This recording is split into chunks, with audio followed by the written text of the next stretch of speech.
Rashi and I are really building something from scratch, building something that is ours, something that we are solely and fully responsible for. It's an awesome feeling. It's so daunting, but it is an awesome feeling. This is the Deep in the Weeds podcast. I'm Anthony Huckstep.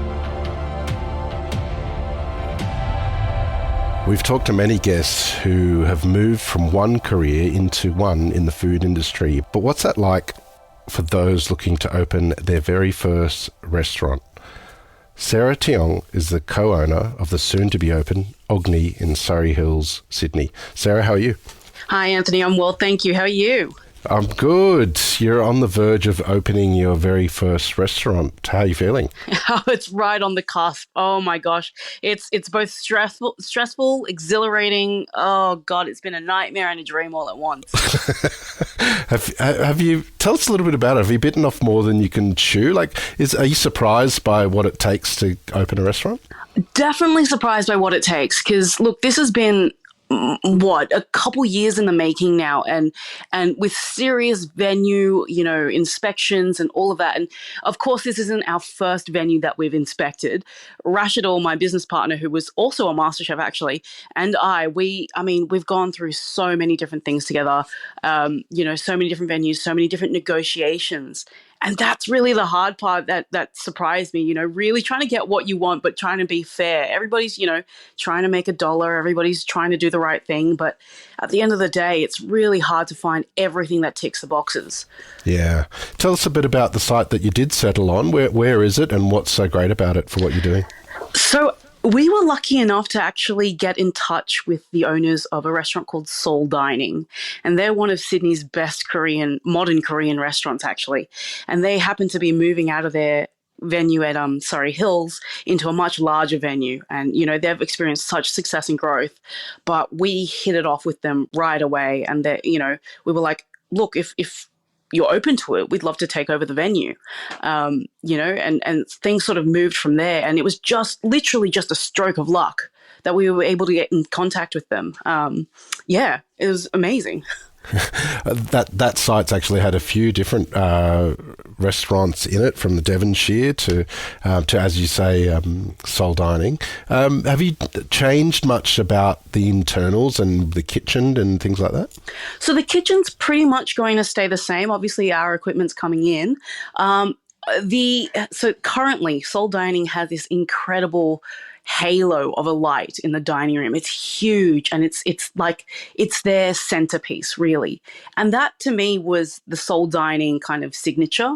So we've had to go ahead and change that. And because, Ogni is going to be all about South and Southeast Asian food, we want that culture and heritage to really sing. So we're looking at different textures of rattan. We're doing different colors of timber and beautiful, the swashes of green that you look in, into the forests and the rivers and the lakes that you get around that South and Southeast Asian area. That's all our Ogni signature. So the dining room is definitely going to look very different. The kitchen pretty much staying the same. Tell us a little bit about your business partner and how you guys have landed, working together on what the vision is. So Rashi and I have been friends for, I have to say over 6 years now. We actually met during the auditions in Melbourne for MasterChef 2017. And it was just an instant click. He actually lived in a suburb very, very close to me. I was in Northbridge and he was in Chatswood in Sydney. And I got to meet his wife, his kid, and it was just such a open, genuine friendship that was just really, really warming.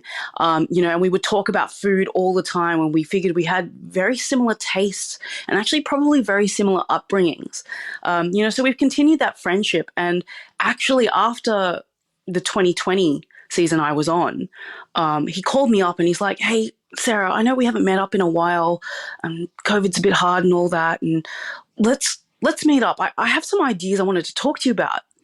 Sure enough, we went to dinner and he's like, "Just hear me out, okay? I have this idea and I was wondering if, I don't know, maybe you could help or if you wanted to jump in on it." And he literally described the restaurant concept that I had in mind and I was trying to find a venue for. I couldn't believe it. I was shocked and I was like, "Rashi, you have no idea. Look at all this stuff. Look, this is all that I've been trying to think about doing. This is all what I've got in place. I was like, why don't we just join forces? And he was like, oh my God, great. Okay.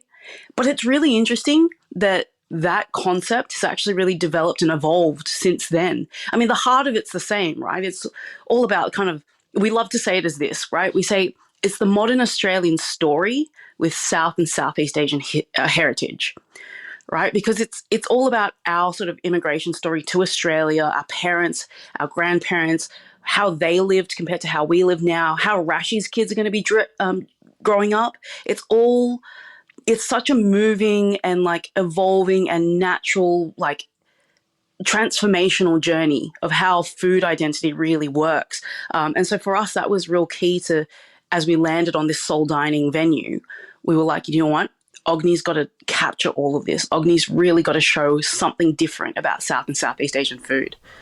Well, I want to talk more about what that is in a little while, but take us back to when you were young. I want to hear more about your story and your family's story. Where did you grow up, and what sort of role did food play for you?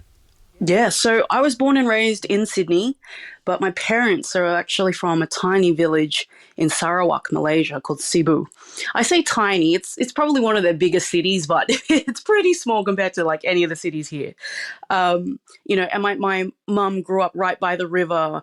My dad's dad was what they call a wharfie. He was always on ships. He was always by the wharf, a lot of fishing and all of that.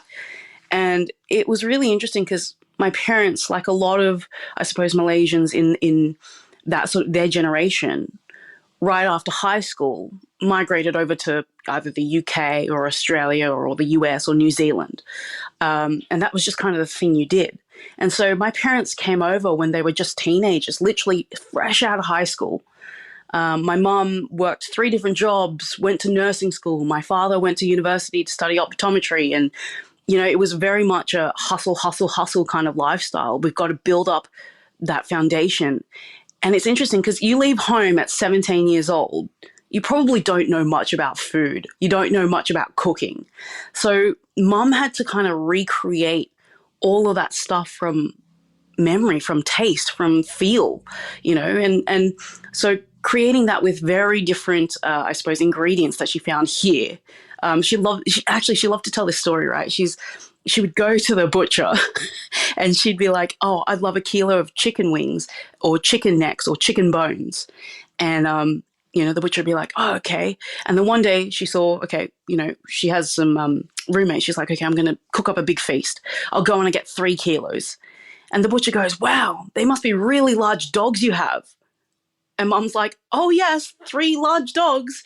Realizing, he was actually, my mom's referring to the 2 housemates and her husband.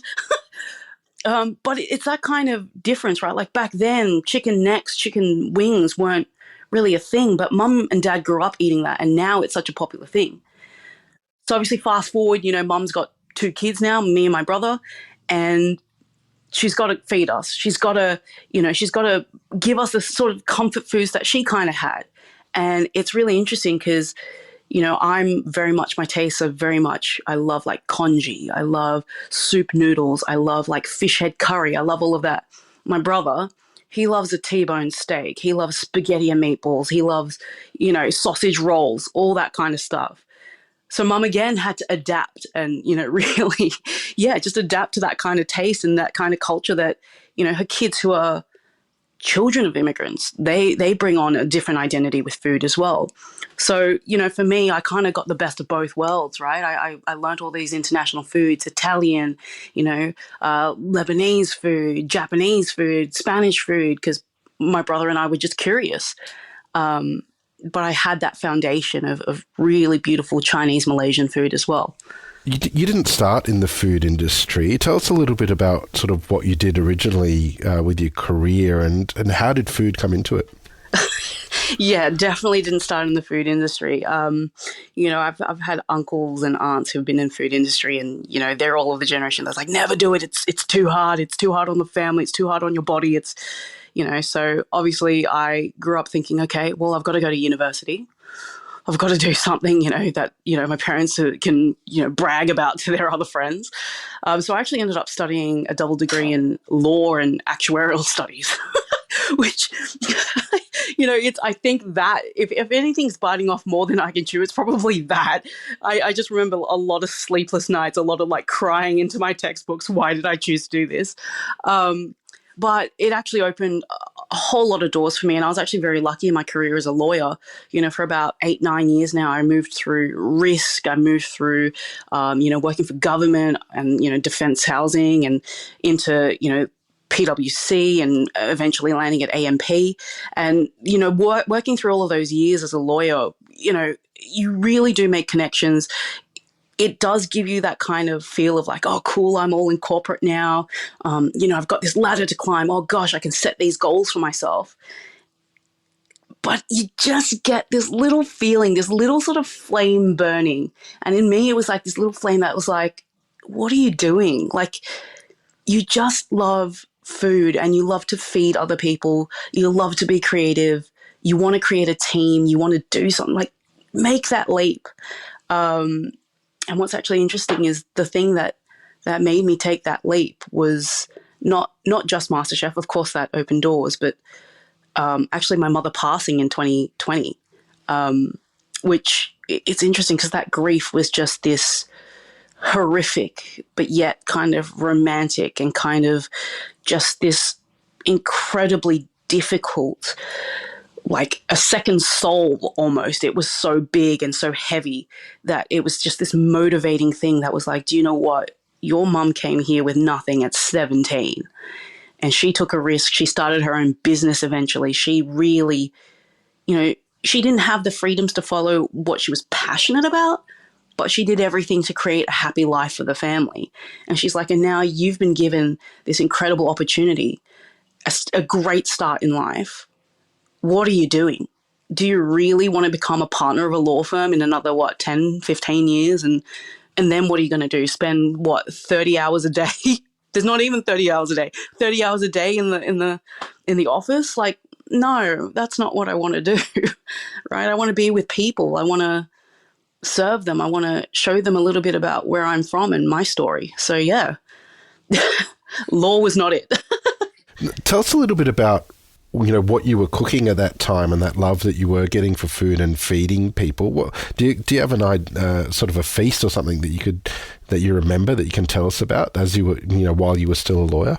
Oh gosh, I was all over the place, while I was a lawyer. I was just like, I need to cook everything and anything. I've got to cook the most beautiful, like super saucy, scorched Hokkien noodles for my friends, but I need to put that next to like a roast lamb leg with like anchovy and rosemary and garlic and all of that. So a lot of my feasts and meals, which were quite often, every Christmas was a full-on affair.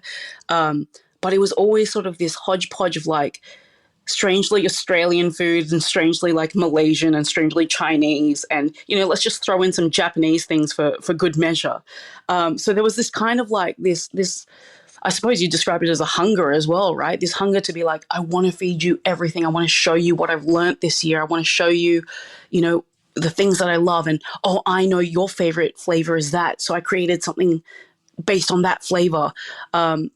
But at the heart of it, I think, is this spirit of giving. And I think I've inherited that from my mom. She was a very generous woman as well. So I think just being able to give. So those feasts were always so different. There'd be pasta salad next to like a deep fried fish with sambal over the top.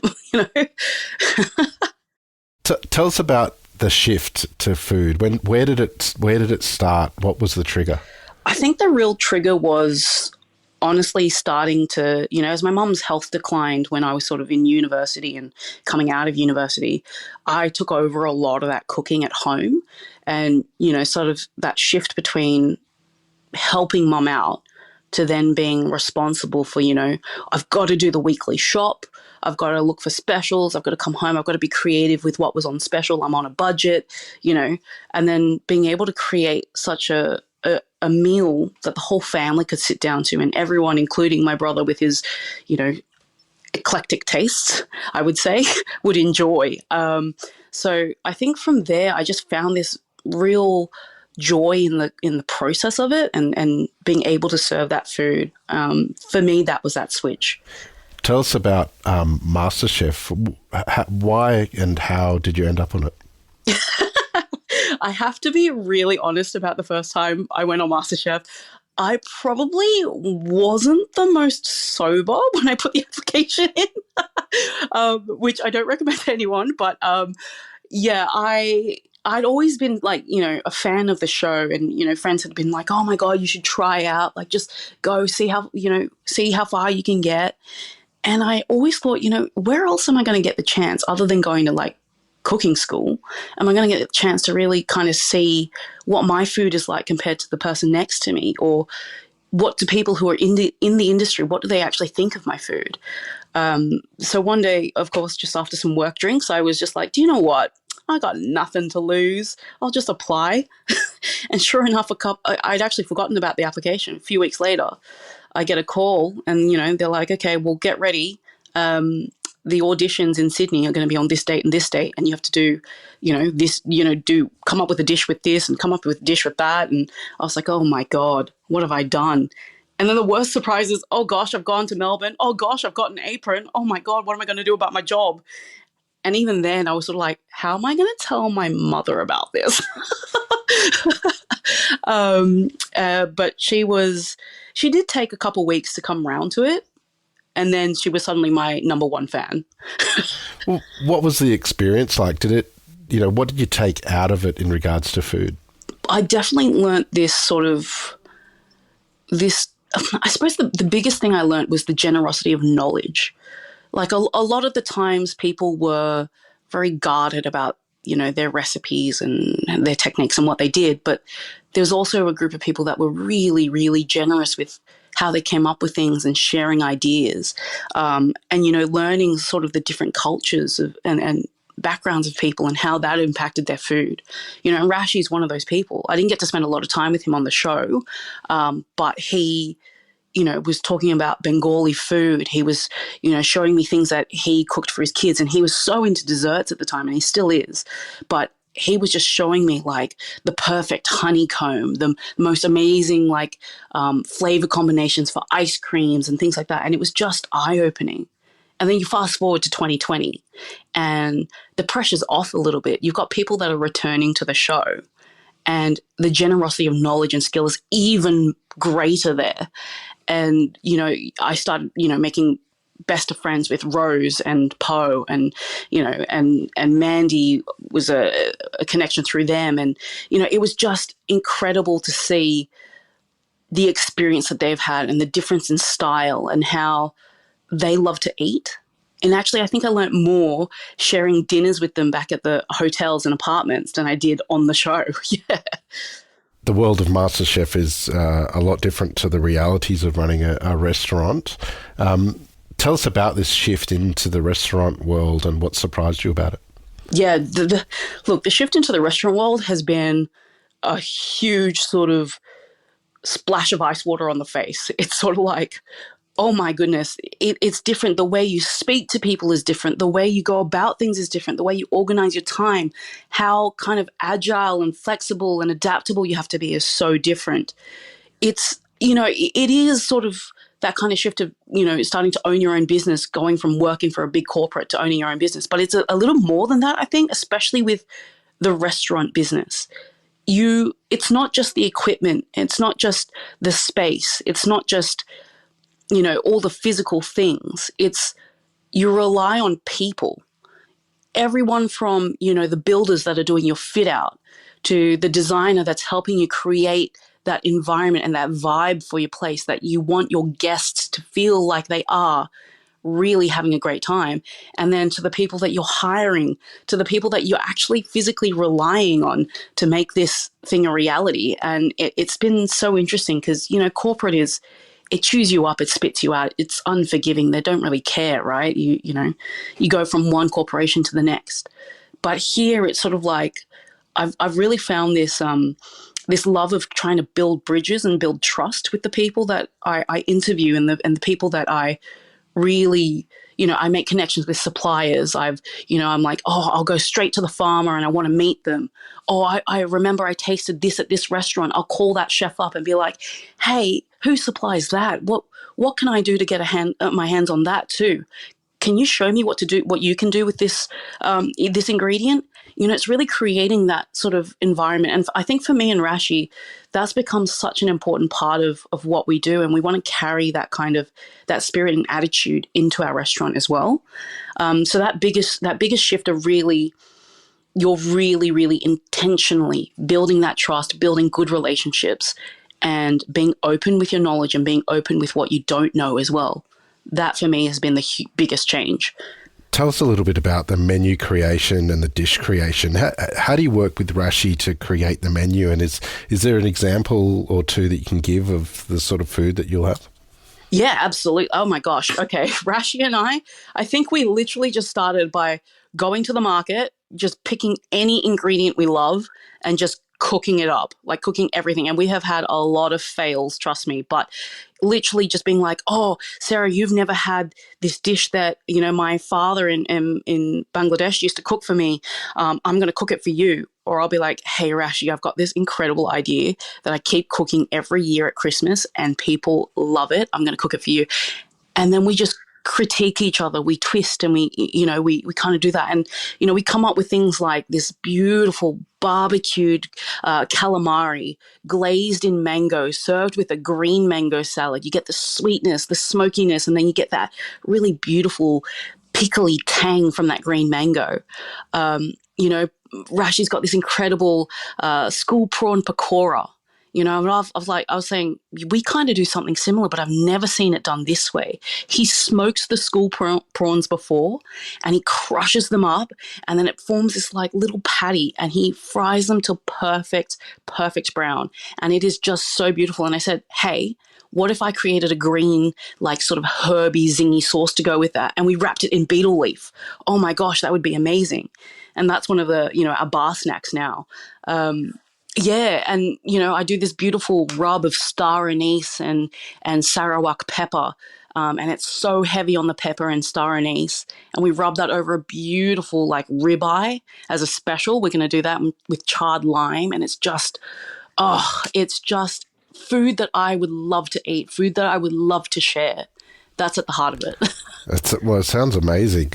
What about operationally? How are you going to sort of run? Will you both be in the kitchen? Will some of you be on the floor? Like, how's it going to work? What's that saying? Too many cooks in the kitchen.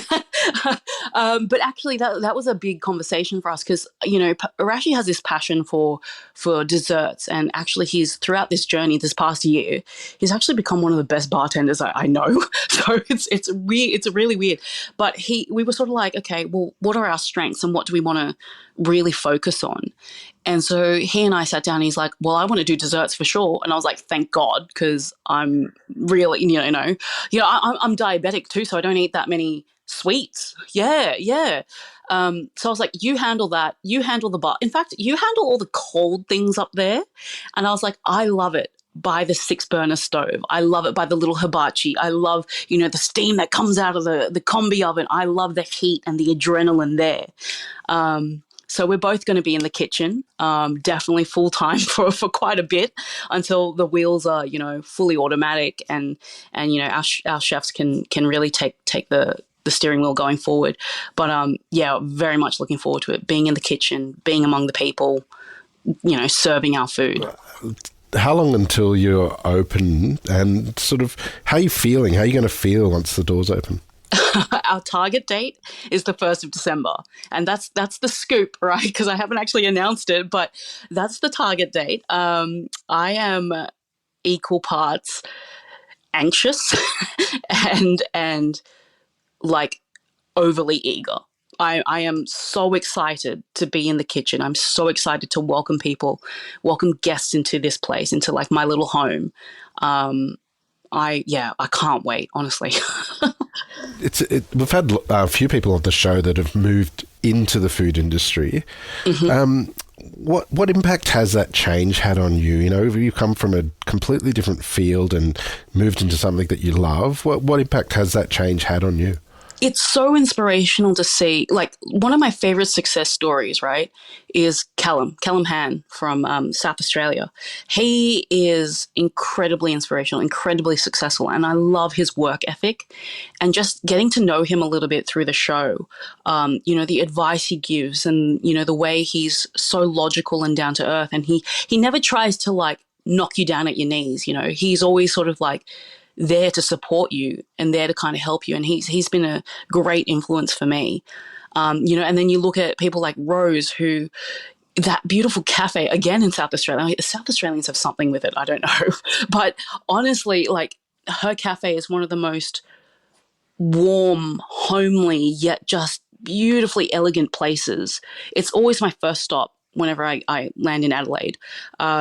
And so, being such close friends with her too, I've just learnt so much, so much.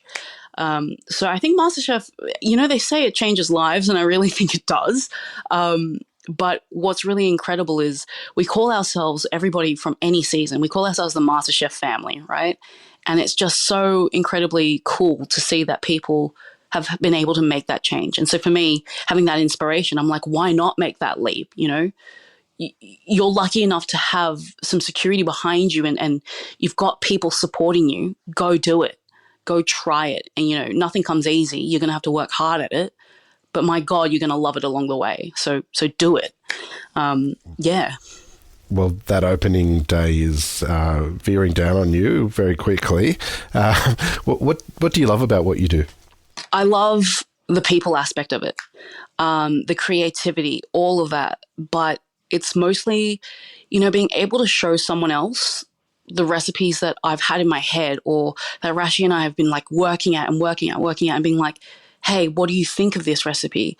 We're having trouble with this aspect. Do you have any tips? Or like, kind of being like, have you ever tasted this kind of combination together? Have you ever tasted this ingredient? I can't wait to show you. Oh my gosh, you're from an Argentinian background. Amazing. Show me something from there. That collaborative approach has been incredible. And the fact that I think Rashi and I are really building something from scratch, building something that is ours, something that we are solely and fully responsible for, it's an awesome feeling. It's so daunting, but it is an awesome feeling. Wow, it's very exciting times, and very much looking forward to seeing what emerges with Ogni. And it's been an absolute honour to have you on Deep in the Weeds today, Sarah, to hear just a part of your story. Please keep in touch, and we'll catch up again soon. Thanks, Anthony. It's been awesome. This is the Deep in the Weeds podcast. I'm Anthony Huckstep. Stay tuned as we take a deep dive into the lives of the incredible people who ply their trade in the food and hospitality sector. Special thanks to executive producer Rob Locke for making this all happen. Follow us on Instagram at Deep in the Weeds Podcast, or email us at podcast@deepintheweeds.com.au. And be well.